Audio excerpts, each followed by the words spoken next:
Up with KREM begins now. Good morning, everybody, and thank you so much for joining us on Up with KREM on this beautiful Thursday morning. I'm Christian Garza. Tim has the morning off. We also want to welcome you if you're streaming us on KREM 2+. Now, starting with weather this morning, let's bring in meteorologist Thomas Patrick. Good morning, Thomas. Yeah, good morning, Christian. How are you this morning? You know what? I'm doing great this morning because, we're finally on the uphill, we're finally here seeing all this beautiful weather that we have desperately been craving for the last couple of weeks with all the different weather impact alerts. We finally had a beautiful sunshine day, so that's actually not going to stop, right? Yeah, exactly. Hit 50 degrees for the first time this year. And after, a couple of weeks ago, it was -4 in the morning hours. Yeah, put away those heaviest winter jackets, at least for now, and enjoy the spring-like weather. It's still cool this morning, as you're going to see, but at least yesterday's sunshine and 50-degree weather, I was rolling the windows down on my car, just getting a breath of fresh air out there. But when it is clear during the day and clear at night, it does get cool in the morning. So some of our current temperatures are in the 20s, as you're seeing from Coeur d'Alene to Deer Park and Colville. So just mind that this morning. And there's also a bit of some patchy fog over North Idaho as well. So a bit of those weather concerns at the moment, but we are in for another beautiful, warm and sunny day ahead. That's what we like to hear. Thank you so much, Thomas. And here's a live look at the traffic impact this morning. Right now, we're looking at the North Spokane Corridor and Shady Slope Road. As you can see, the sun is starting to come up this morning. Roadways are clear and people are getting to where they need to go. On Up with KREM, we bring you weather and traffic together every 30 minutes. This morning, after several days on the run, the suspect accused of shooting and killing a man in Post Falls over the weekend is behind bars. Post Falls police say 47-year-old Jason Rook was arrested in Coeur d'Alene without incident. Rook is believed to have shot and killed a 46-year-old man in Post Falls on Sunday. Rook is now facing burglary and murder charges. He's currently being held in the Kootenai County Jail on $1 million bond. Washington State Criminal Justice Training Commission has permanently banned using a popular police handgun at its facilities. The commission cited evidence that the gun can fire without anyone pulling the trigger. The gun and its variants are used by police, the United States military, and hundreds of thousands of civilians. But the firearm has been dogged by accusations that it can fire when bumped or dropped, even while seated in a holster. Some of the gunshots are recorded on body camera video, providing powerful evidence the gun fired on its own. The gun manufacturer has not responded to the messages seeking comment, but it has maintained the gun cannot be fired without the trigger being pulled. Happening today, Washington Governor Bob Ferguson says he will announce a list of suggested budget cuts for legislators, saying some of the proposed cuts would be tough for the state and raising taxes should be a last resort. Drew Mickelson, with our Seattle station, sat down with Governor Ferguson ahead of the announcement. When Governor Bob Ferguson was sworn in, he said taxes should be the last resort when it comes to balancing the state's budget. 6 weeks in, still a last resort for me. He's not sharing many details, but Governor Bob Ferguson says some of his proposed cuts won't be easy. Some are tough choices. I want to be clear about that. Some are tough choices. Others are what I would consider good government, that most Washingtonians would nod their head and say, yeah, that makes sense. Government should do that anyway, whether you have a budget shortfall or not. State legislators who write the budgets have been told to prepare for a $12 billion deficit over the next 4 years.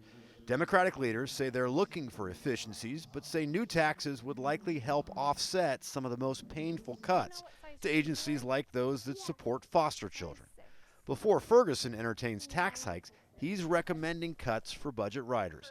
He says he won't back reductions in education funding or to public safety agencies like the State Patrol.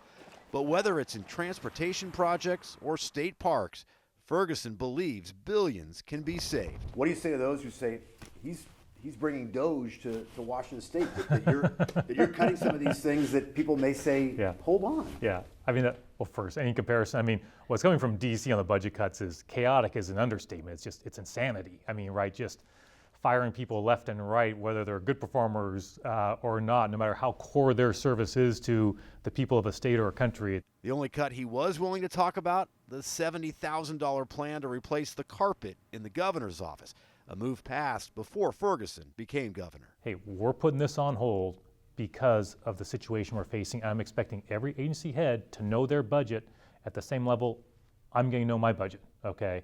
And so well, look, we understand 70,000 isn't going to solve a budget shortfall, but hey, it's still 70,000 bucks, and it sends a message, which I think is really important. Governor Bob Ferguson says he will release his list of potential cuts and delays in state spending programs during a press conference Thursday morning. In Olympia, Drew Mickelson, King 5 News. Across America this morning, the U.S. Supreme Court heard a case that could change how the courts look at discrimination claims. The case surrounds Marlene Ames. She was working at the Ohio Department of Youth Services for decades when a position opened up as bureau chief. But instead of a promotion, she was demoted. The colleague who replaced her was gay, and shortly afterward, the promotion went to a woman who also was gay. She sued for sexual orientation discrimination. About a third of the country's federal courts, including Ohio's, requires people filing suit to prove a pattern of historical discrimination. The justices seem to side with Ames that the background circumstances requirement is unfair. It doesn't matter if she was gay or whether she was straight, she would have the exact same burden and be treated the exact same way under Title VII if she sued as someone who was gay and argued that they were discriminated against under Title VII. Ohio officials deny Ames's claims and say she was demoted as part of a broader reconstructing of the department.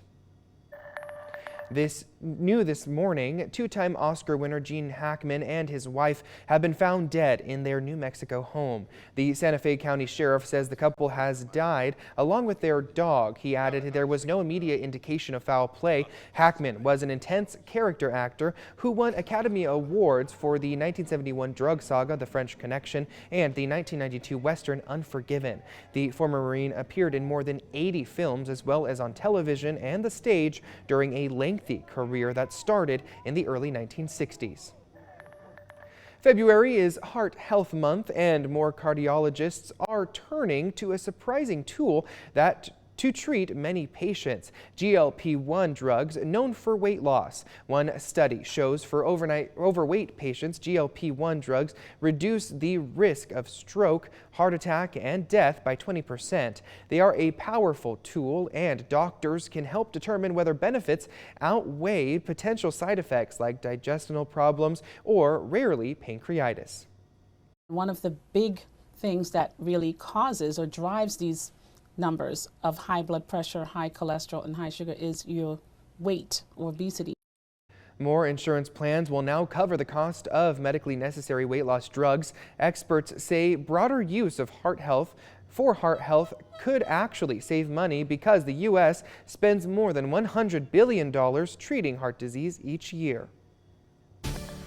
At 6:09, we have a fairly calm morning across the inland northwest, but for those in North Idaho, some patchy dense fog has developed, especially from Coeur d'Alene and northward. We're seeing reductions in visibility along that corridor from Coeur d'Alene to Sandpoint and Bonners Ferry. Getting the worst of it right now. Dense fog advisories have just been issued. They go until 9 o'clock this morning. A lot of that colder air just settling into the valleys in between the mountain ranges as of this moment. As for our current temperatures, they are at or below the freezing mark everywhere, from 32 in Spokane to 28 in Whitworth, even 27 degrees in Coeur d'Alene currently. So any patchy fog this morning should burn off very quickly in the morning hours, and the sunshine high enough in the sky to get us back into the 50s this afternoon.